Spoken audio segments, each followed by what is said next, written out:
श्री स्वामीनारायण भगवान की जय। अक्षर पुरुषोत्तम महाराज की जय।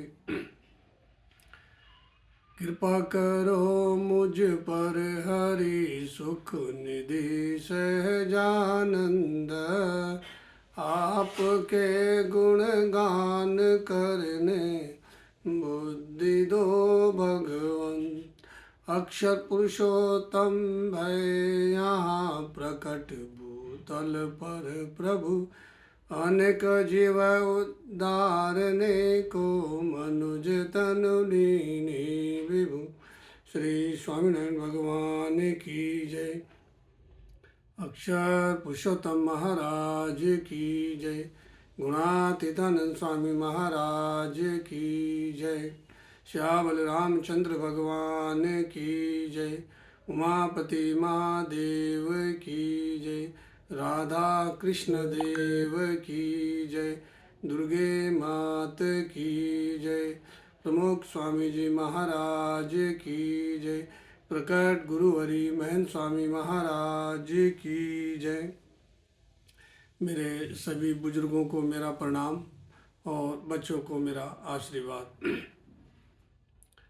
आज के इस कथा प्रवचन में हमने भगवान स्वामीनारायण के समय में जो हरिभक्त उनके साथ चलते थे या उनका सत्संग करते थे, उनमें से एक थे पर्वत भाई।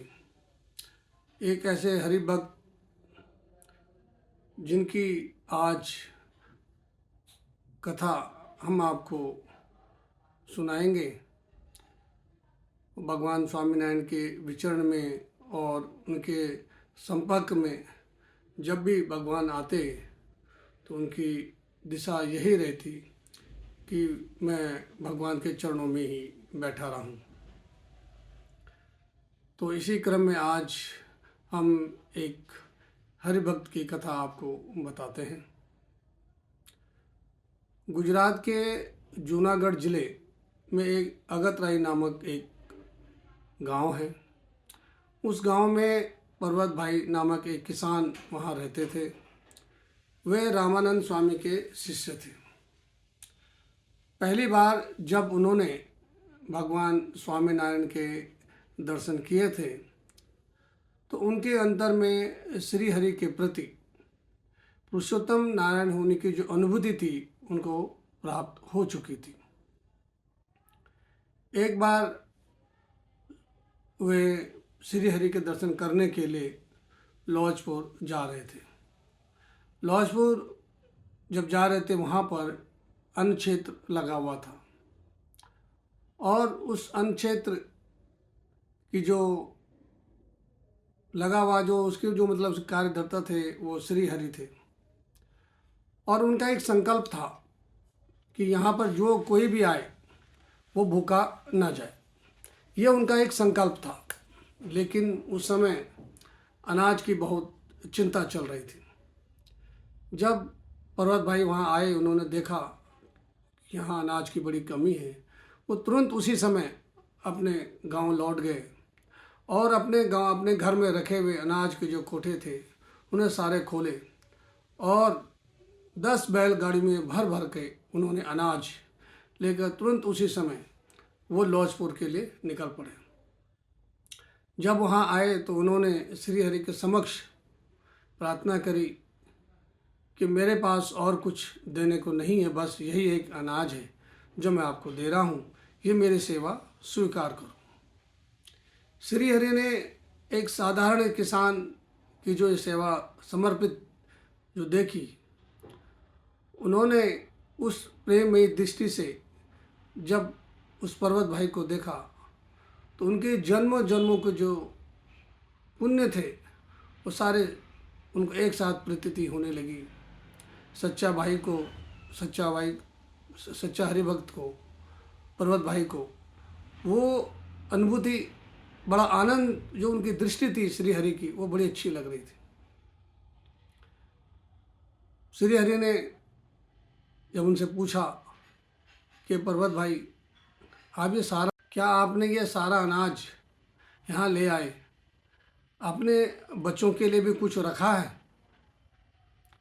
तो पर्वत भाई ने कहा, महाराज, एक कुनबी के लड़के और मुर्गे के बच्चे कभी भूखे नहीं मरते। यह उन्होंने खुमारी से कहा और इसकी प्रतीति श्रीहरि को भी हुई। श्रीहरि की अपार जो श्रद्धा थी, सब कुछ ये श्रीहरि का ही है, मैं तो उनका केवल एक दर्शन मात्र हूँ, सेवक मात्र हूँ। इस भावना से उन्होंने श्रीहरि के सम्मुख अपनी ये बात रखी और श्रीहरि को ये भावना उनकी बहुत अच्छी लगी और वो इन भावना को श्रीहरि पहचानते भी थे। इसीलिए कभी कभी श्रीहरि हरि भक्तों के सामने पर्वत भाई की प्रशंसा भी करते थे और ये प्रशंसा सुनने के लिए श्रीहरि पर्वत भाई उत्सुक भी रहते थे, यानी कि अभ्यस्त हो चुके थे।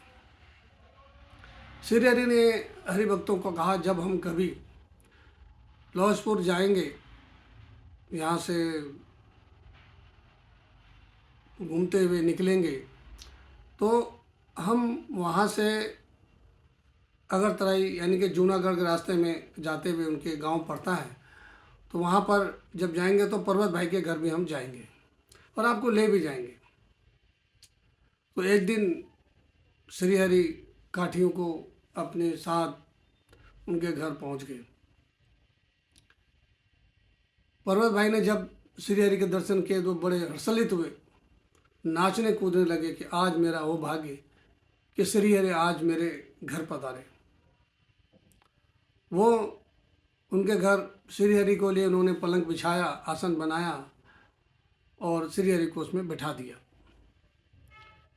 श्रीहरि के बैठने के बाद तुरंत पर्वत भाई उनके चरणों में आके बैठ गए और जो काठी दरबारी थे वो अपने उनके साथ के जो घोड़े थे उन घोड़ों के चारे के लिए वो घूमने लगे कि भाई इनके चारे के घास के लिए कैसे प्रबंध। वो देखने लगे पर्वत भाई को इधर उधर, लेकिन पर्वत भाई कहीं नहीं मिले। जब वो श्रीहरि के पास ये कहने के लिए आए कि भाई हमारे घास के चारों का क्या होगा घोड़ों के लिए, तो देखा तो पर्वत भाई श्रीहरि के चरणों के पास बैठे हुए। तो उन्होंने कहा, भाई घास चारे क्या होता। उन्होंने श्रीहरि ने उनकी तरफ देखा और बोला, भाई अब वो जब उनको देखा तो लाजमी कि पर्वत भाई मुस्कुराते हुए कहने लगे, जब घर का मालिक आ गया हो तो नौकर की क्या ज़रूरत, सारा घर तो इन्हीं का ही है।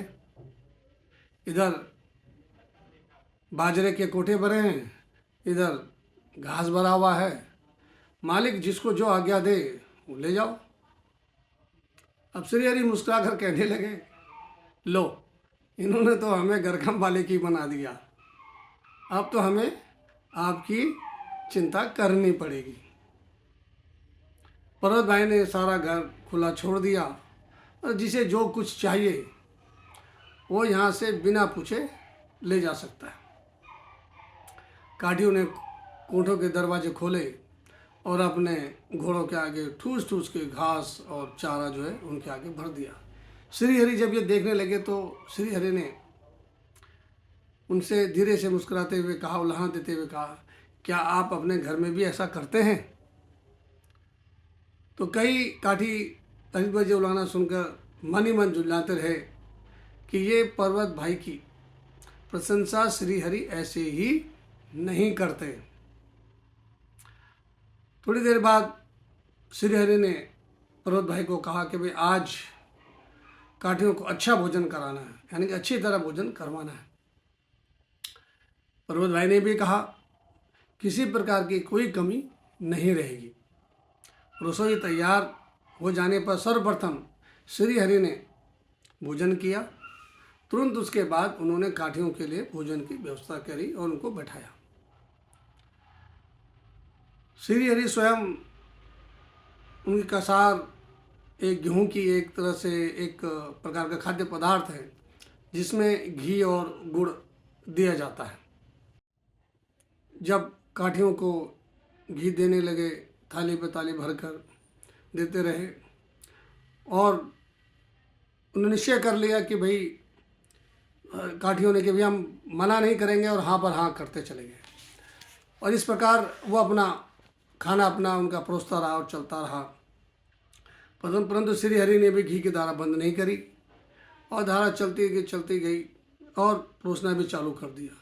एक थाली के बाद दूसरी थाली, दूसरी के बाद तीसरी थाली देना प्रारंभ भी कर दिया।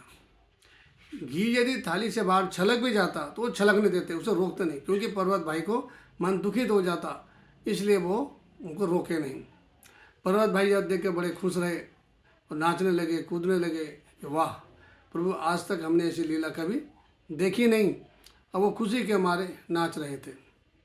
पर्वत भाई की हर्षोल्लित स्थिति को देखकर जो काठी दरबार थे वो हृदय से, उनके हृदय में जो वह गर्व की जो गांठ थी वो शिथिल होने लगी।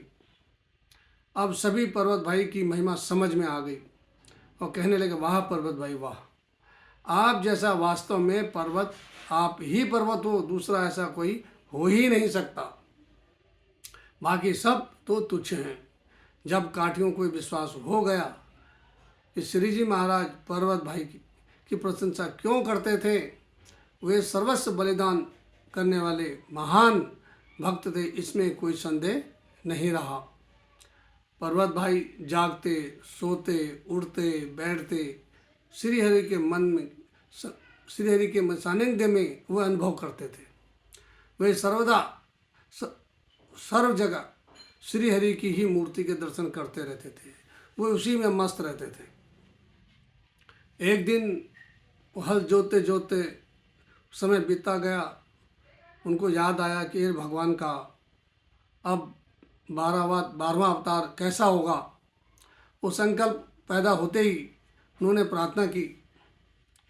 तो श्री हरि ने सोचा, आज इन्होंने पर्वत भाई ने एक अवतार की बात करी, यदि ये 24 अवतार की बात भी करते तो मैं उनको रोक कैसे सकता था, यानी कि मैं उनको नहीं रोकता।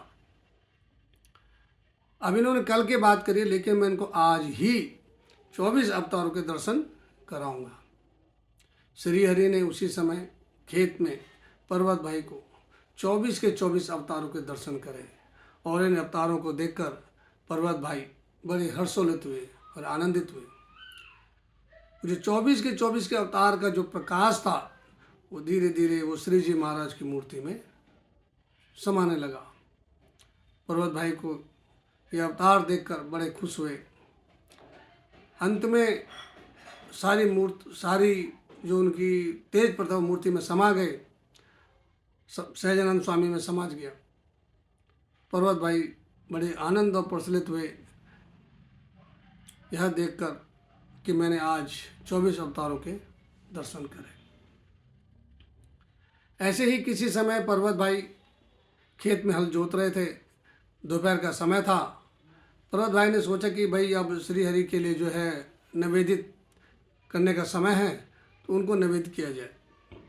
वे एक चित्त होकर मानसी पूजा करने लगे और मन ही मन में श्री हरि को निवेदित करने लगे।